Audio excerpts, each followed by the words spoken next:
Start হয়ে গেছে। বিসমিল্লাহির রহমানির রহিম। বন্ধুরা কেমন আছেন? নিশ্চয়ই ভালো আছেন আর সবসময় ভালো থাকেন এই শুভ কামনাই করি। আমি অমর মহানায়ক সালমান শাহর ভক্তিহীরা সেই মুহূর্তে আমার নিজ বাজার ধর্মবাসা উপজেলা জেলা সুনামগঞ্জ সিলেট বাংলাদেশ। দেখতে পাচ্ছেন আজকে আমি আপনাদেরকে দেখাবো ব্রিজের অবস্থা। তো আমি অনেকদিন ঢাকায় ছিলাম, দেখছেন সালমান শাহ মহানগর দায়রা জজপুর রায়তা বাজার সদরঘাট ঢাকা। তো সালমান শাহর আন্দোলনে আমরা একটু সাকসেস হয়েছি। আগে ছিল সালমান শাহর অপমৃত্যু মামলা, 29 বছর পরে জজ সাহেবে হত্যা মামলা নিয়েছে। হত্যা মামলা 11 জনকে আসামি করা হয়েছে। আসামি বন্ধুরা আজানও পড়তে সুবিধা নাই, আজান পড়তেছে, আমিও নামাজে যাবো একটু পরে। আপনারা যেখান থেকে আসেন, যে অবস্থা আছেন, যে পেশা, যে নেশায় থাকেন, যে কাজই করেন না কেন নামাজ পড়বেন। নামাজ হলো বাধ্যতামূলক, নামাজ হলো সবচেয়ে বড় বন্ধু। এটা আমি করি, মানে আমি এই সচেতনতা আমার মধ্যে আছে। তাহলে আমি পোশাকে সচেতন, ঐতিহ্য সচেতন। যাই হোক, মোহাম্মদ আবুল হোসেন কালকে আমাকে ফোন করছে যখন আমি ফজর আজানে নামাজ পড়ে যখন হাঁটতে বেরোলাম, তখন আবুল হোসেন একদম ভুল ফোন দিচ্ছি, ভাই কই আপনি ভিডিও দেখতেছি। আমি বললাম ধান খেতে আমাদের ধান খেতে দেখতে আসছি, আমার জমি দেখতে আসছি। হ্যাঁ, আবুল হোসেন নিয়ে কইছি যে তোমার সাথে পরে কথা হবে। যাই হোক, আমি আপনাদেরকে দেখাবো ব্রিজের অবস্থা। এই যে দেখেন ব্রিজ বাং, লাইফ দিনে আসছি।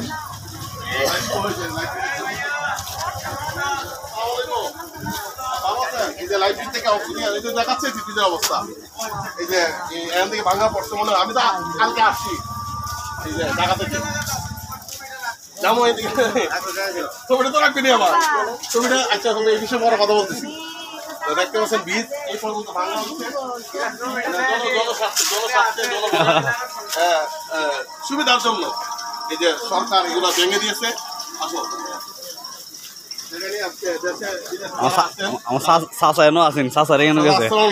ভালোই আছেন না? চাচা কিন্তু কন্টিনিউ করে এমনও ভালোই ছিলেন।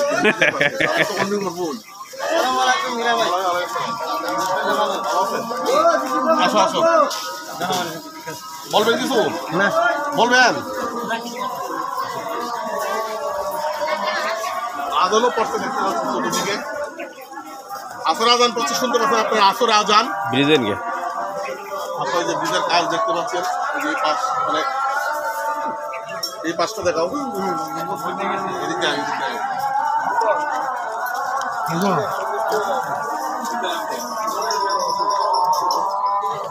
এই পাশটা দেখতে পাচ্ছেন।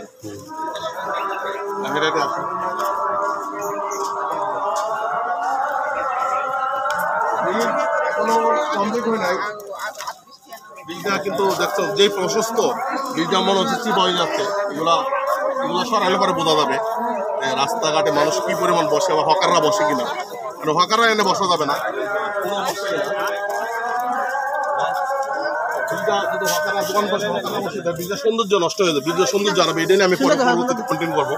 ধর্মলে কন্টিনিউ আমি এসছিলেন ইনু সাহেবের সাথে যাবো এই ব্রিজ ক্লিয়ার থাকার জন্য, যাতে আমাদের ব্রিজটা একটা সৌন্দর্যের প্রতীক।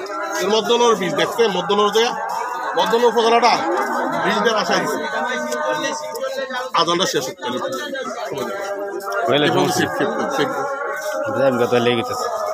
আজানটা সব কথা বলা যাইতেছে। সেভ করো কিন্তু বলতেছি।